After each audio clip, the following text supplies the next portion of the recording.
Yeah, Jungo ng Baseco, Madtown Music, Barrio 15 Records, 44 Bars Challenge. Yeah, Tibes 13, Baseco Hood, Ojinelli, Intramuros Hood, Ojinino, Ojinegali, Ojiwali, what's up? Yeah, let's go!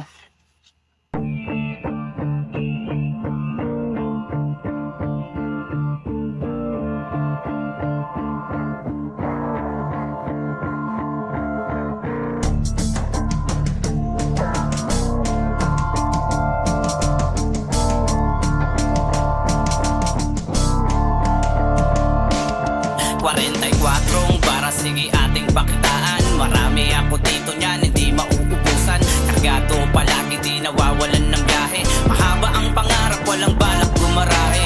Ayoko maligaw sa sarili kong daan. Hahanapin ang mga hindi pa natutuklasan. Ang enerhiya ko bumabakas hanggang sentido. Ginagawa ang nais kapag merong pinaplano. Malabong makitaan, ako ng katamaran. Pamilyado ang galaw, daig pa ang naging magulang. Di ako sumusuntok sa hangin ng wala lang. Talaga pa ka mga salitang hindi mo pa napakinggan. Ayoko magtunog mayabang, sabi nga ni Kuya Glock 9. Pakitaan mo lang ng talento mong walang hangganan. Ilagay mo ang sarili sa pagiging malikhain. Hinga ka ng malalim kapag merong iisipin. Kaya dapat sulat lang na sulat ang tula. Hayaang maging matalim ang bilang inahasa. Huwag mong ibubulong, ipakita mo. Ilabas ang natatanging diamanting talento mo.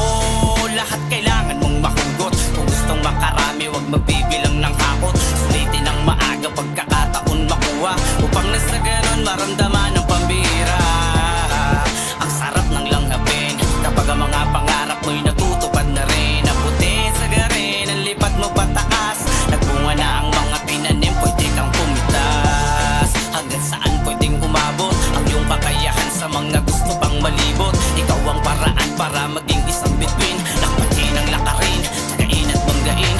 Kung meron mang nakaharang, wag na wag palagpasin. Pagkakataon mo nang maipakita ang galing. Marami ang gustong maging pangarap na maging bituin. Mahawakan lang ang tagumpay, lahat sa sambitin. Hindi na pwedeng kapusin o pigyain ang bantiin. Makakatama naman siguro kahit di nahampasin. Ginagawa ko to hindi para mangumpara. Binubuksan ko lang at iwa pang unawa ng iba. Na sa ganon magkaroon ng solusyon ng ilusyon. At kung ano ang opinyon, huwag sanang maging patapon. Kaya kung anong para sa akin, inilusan ko na lang. Dahil di nagtatagumpay ang panay lang dahilan. Yeah, sulat na.